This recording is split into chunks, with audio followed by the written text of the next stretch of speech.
What's up? It's your boy D Change coming at you with another Daily Dave. This is something I should have mentioned earlier, but May 18th is the birth date of Vincent Chin.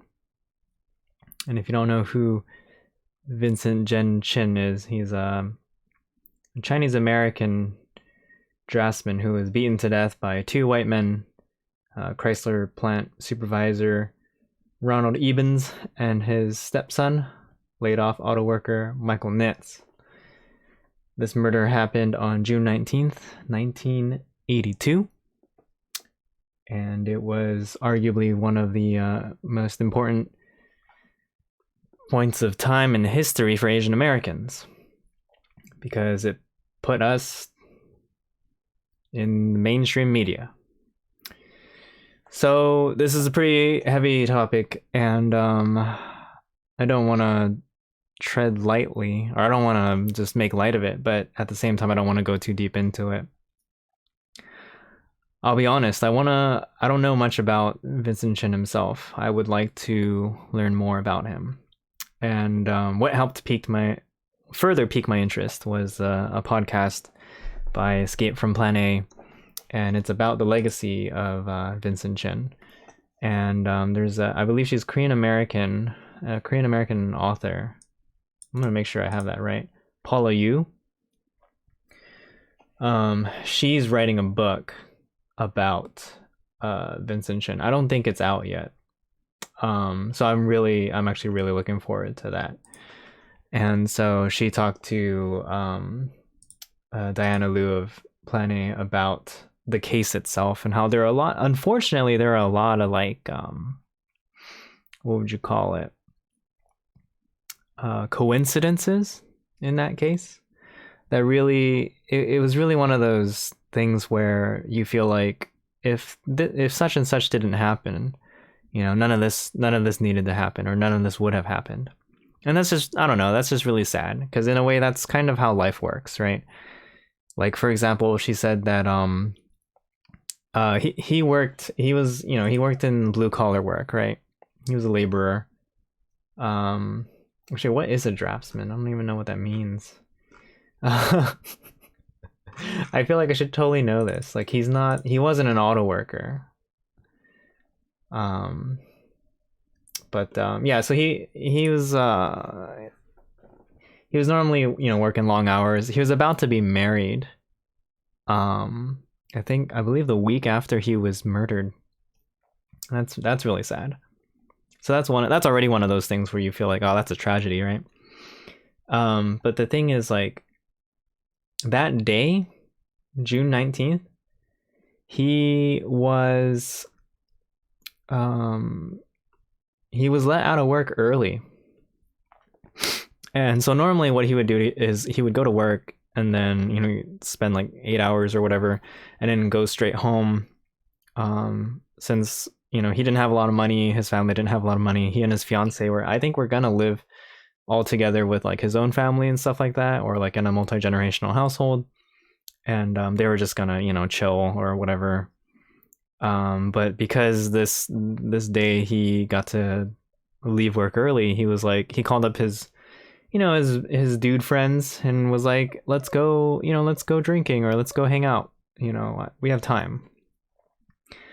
And so he was employed as an industrial draftsman at Efficient Engineering, an automotive supplier, and he was working weekends as a waiter in a former Golden Star restaurant in Ferndale, Michigan.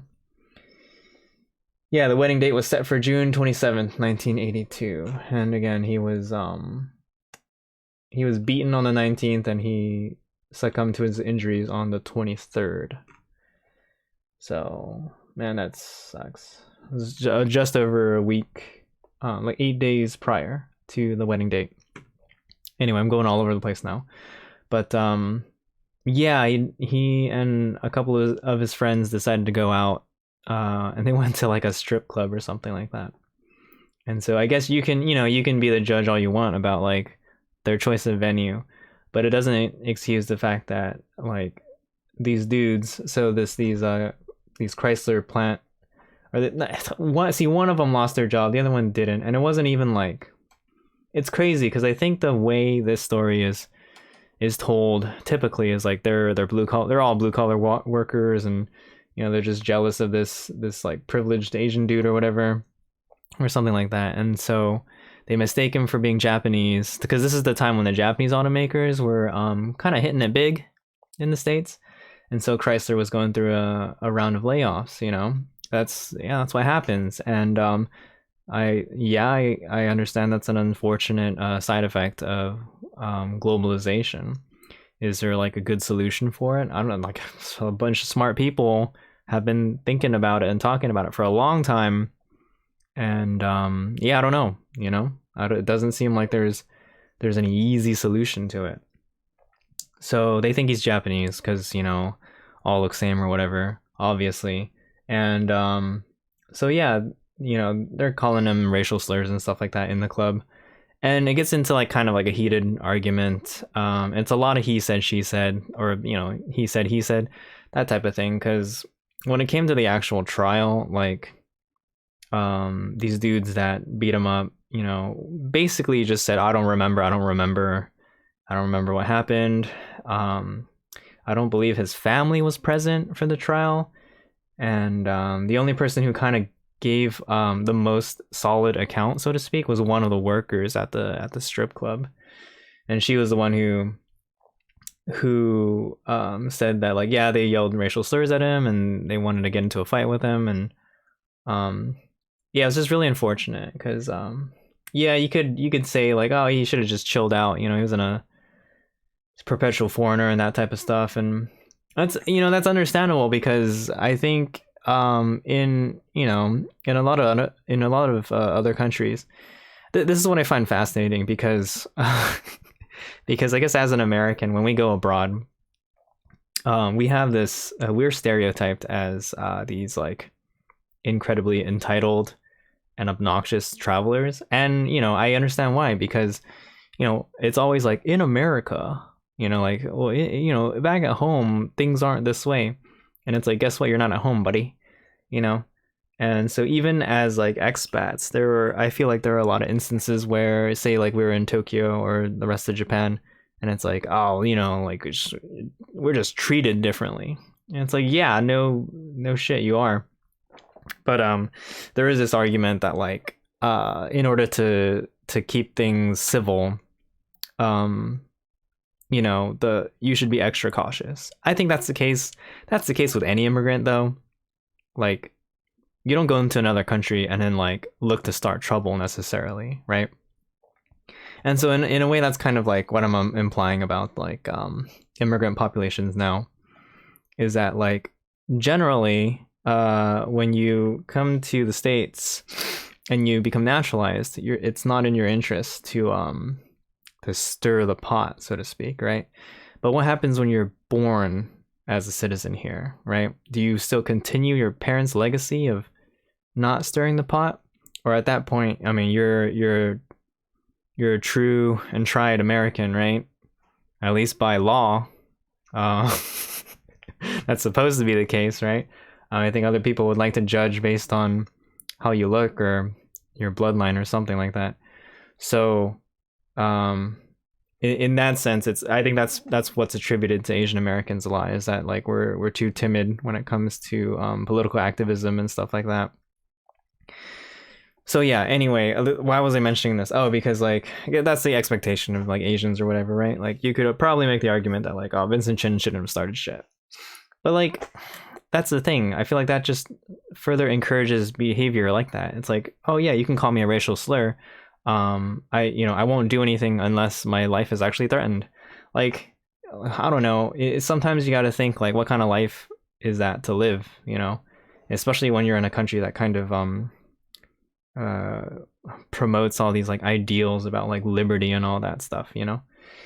So anyway, the crazy thing about this is that they don't actually get into a fight in the club, or like maybe they throw some punches, or maybe they get a little physical, they get kicked out, and that's it. That's how the night could have ended. So what's even sadder is that like the two white dudes Ronald and Michael, they go like driving around to like blow off steam, and then Vincent Chin and his friend, I forget if it's one or two. You should definitely listen to the podcast. They can recall it much better. They go somewhere else, and they're just pissed off because they're like, man, this is crazy. There's like discrimination, there's racism, and their night is ruined. And it's like, okay, whatever. And so these guys driving around like spot them in a parking lot, and like the story gets unclear because it's like, is this like a vengeance thing, or is this like just because the guy got provoked and they got into another altercation? But basically they ended up like, and Vincent was like, oh, you want to fight again? They get into a tussle. And then one of the white dudes pulls a baseball bat out of his trunk, because that's just what you do, you gotta have a baseball bat in a fight. No, it's because I believe his hobby was baseball, and he carried like a legit like slugger, a nice and solid baseball bat. And they got into this fight, and he beat the shit out of Vincent Chin with a baseball bat. It's pretty messed up. Yeah, like I'm sorry to laugh. It's just one of those things where like you feel so uncomfortable you can't really do anything about it. This, like, what else? How do you react to something like this? It was really gruesome. I explicitly remember a moment in the podcast where they said, yeah, it was a very bad crime site. There was brain matter on the floor, and sadly, the last words that came out of Vincent Chin's mouth before he passed away were in Chinese. He said, "It's not fair," and so it was really depressing. I remember first reading about this case, and I really thought, man, like, no one ever told us about this when we were growing up, and I can understand why. I think if I were my parents, it would be like, I don't need to tell my kids about something gruesome like this. And then, in U.S. history books, like, why would you admit to wrongdoings, right? We won the war and everything was better after that, right? Nothing happened in between 1950 to 2010. Don't worry about that. So yeah, it's just tough because there's just a lot of like history that I enjoy learning, and I enjoy learning about people who look like me, and just a lot of different angles on how to see different countries, and it really helps to paint like a better picture of why things happen. So sadly, like, I really don't have like a good point with this video. It's just, sadly, this happened, and it galvanized a lot of okay, the good thing about this, the silver lining in this whole thing, was that this kind of made Asian Americans at the time really realize, like, hey, wait a minute, like, because the big deal, I totally missed out on this. Not only was that heinous, right, but because of a lot of like reasons and missteps in the trial, like even the prosecutor, it sounded like they didn't care that much. Not that they didn't care, maybe it was just a case of like, I remember Paula, you explained it. It was like the legal system over there was not overrun, overcapacity, and it was very difficult for them to get through all the cases and to really have time to carefully go through all of this stuff. Long story short, because of a lot of back and forth, and because of the way the legal system works and how they're trying to try these guys and stuff like that, I think they tried to try them for a lower charge. Like, instead of like murder, it was like some sort of manslaughter level. What ended up happening basically was these guys walked away free. So from a criminal standpoint, the case was like not thrown out, I don't know, but there's no punishment. Basically, these guys murdered a dude and it was a hate crime because they specifically targeted him for the way he looked, and they got away with it. And so a lot of activist groups banded together, and they tried really hard to kind of either retry or bring different suits against these guys. I feel like in the end there was there some sort of resolution in this? Like one guy was ordered to pay a certain amount, 50,000. Michael Nitz was ordered to pay 50,000. Ronald Evans was ordered to pay 1.5 million. I think one of them like never paid. I was just like, dude, that's terrible. I don't know. Like I'm not exactly, yeah. Jesus. Evans reappeared in court in '89, where he detailed his finances and pledged to make good on his debt to Chin. In '97, the Chin estate was forced to renew the civil lawsuit with accrued interest and other charges. It became 4.6 mil. Yeah, I don't know. It's okay. It's just, I don't know. It's I think it was a really big problem because there really was no justice, right? And Vincent Chin's mother was so heartbroken. She just left the US, dude. She went back to China. Back to Guangzhou. That's where my family's from, dude. And yeah, I don't blame her, dude. Oh man, she left 1 month before I was born, pretty much. Yeah, dude, it's it's really sad.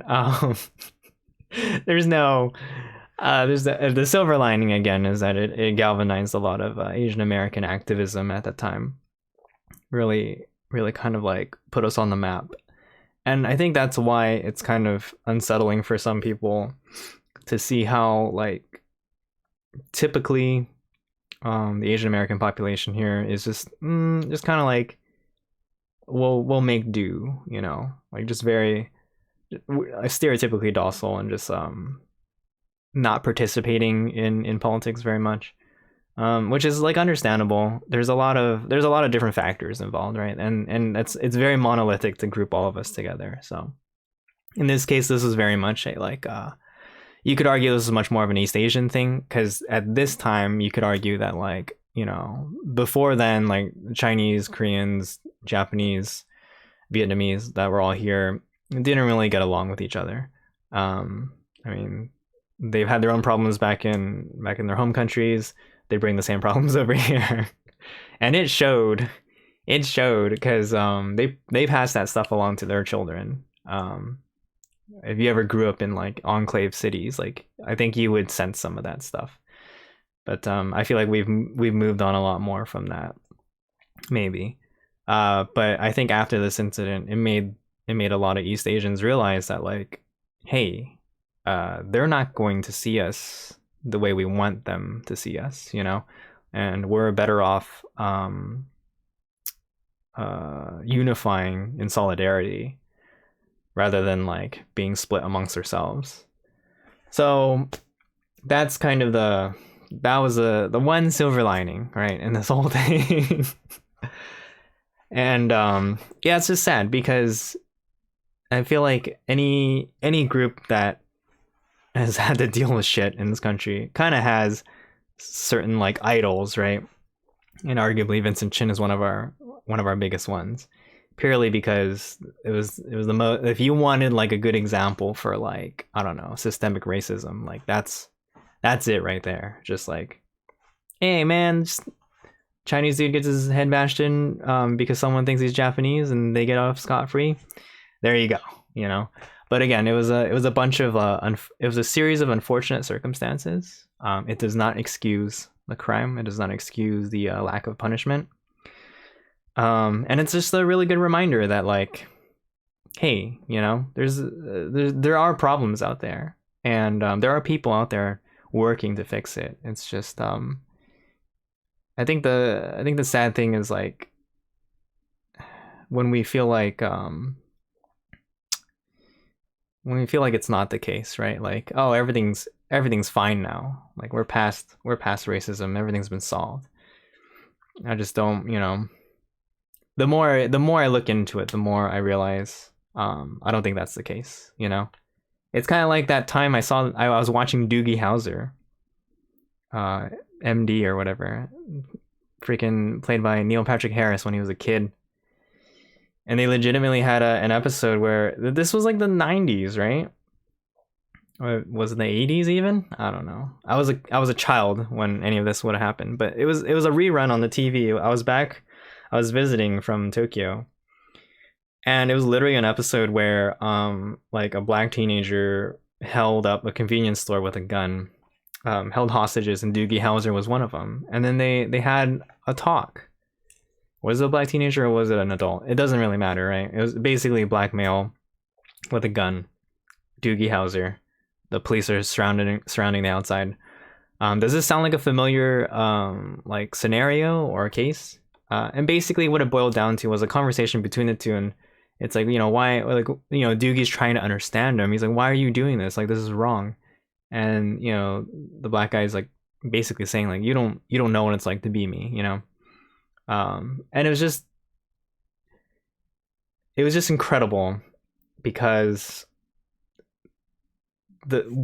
everything they were talking about in that episode is stuff we're talking about today. Like it's the same thing. It kind of like reinforces that statement of like the more things change, the more they stay the same. And it's really sad because then it's very paradoxical. I definitely believe things have changed. I definitely see progress, right? I think it's inevitable for us to experience progress. I guess I'm just surprised. And I really think I really like that conversation between Paula Yu and Diana Liu, because even Paula Yu was saying, I'm a Gen Xer. I'm really sad that like when I was young, I saw these problems, and to this day they're not solved, But I feel like that only further galvanizes her and empowers her to really fight the good fight, And I'm really glad there are people like her out there, because I think growing up, we just were not aware of these people. We did not know who they were, what their names were, why they did what they did, And so that's why I'm really enjoying, like, kind of, I don't know, having my eyes opened up to more in history than I ever would have learned in textbooks, obviously, but also just understanding like other people's experiences, right? Because I'm not going to be able to like assume everything. I definitely can't be like, oh, I know everything, which I feel like, is that's kind of the fundamental problem of like arguing politics and culture and soul and society and racism and stuff like that, right? But yeah, I don't know. I guess it's also because it's rooted in like fundamental differences, which might not be solvable. I don't know, or reconcilable. Anyway, yeah, just wanted to mention that because yeah, that would have been a good time. I'll probably mention him again next month when Jesus, when it's his death anniversary. But yeah, that would have been a good one to put up on the 18th. Damn. Yeah, I specifically remember wanting to talk about him, but it's very difficult, as you can tell, because not only was this a human being, it's an individual story and all that stuff. I guess I don't want to get too far into it. It's just this is a piece of like awareness. This is something I want people to be aware of, and I guess you can look more into it and come to your own conclusions if you want. I don't know. It's not my mission necessarily to like to change people's minds. Maybe it will be in the future. I don't know. I start to lean more towards that way the more I obviously the more I read about stuff like this, but that's why I try to this also makes me super depressed. So like this is also why I can't always do it. Sometimes I just got to be like, let me live my my incredibly like luxurious capitalistic life, right? Like, let me just be a consumer and turn my mind off.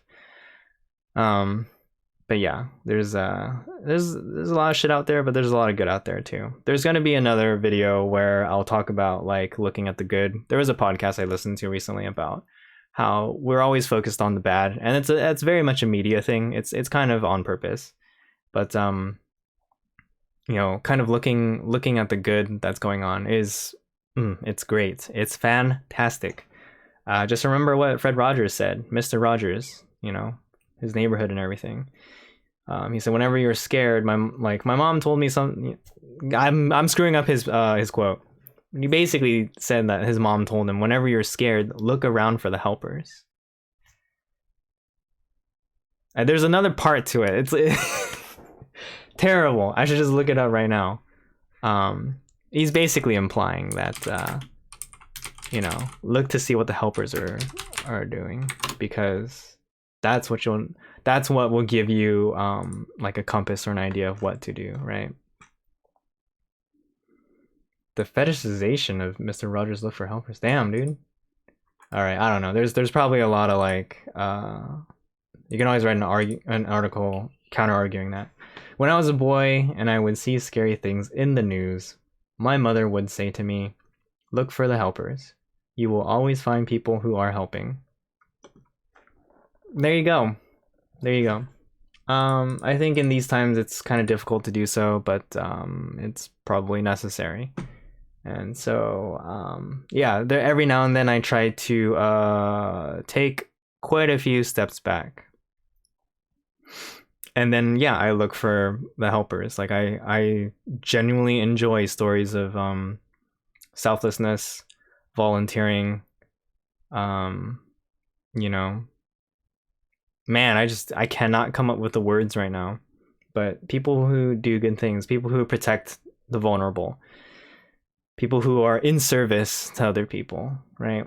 People helping out the elderly, you know, shopping for them, picking up stuff for them, checking up on them, making sure they're okay. People running charities for people who are experiencing hard times right now, collecting money for stuff like that. People making masks, people, you know, delivering food, restaurants feeding healthcare workers, you know, all that is good stuff. It's all good things.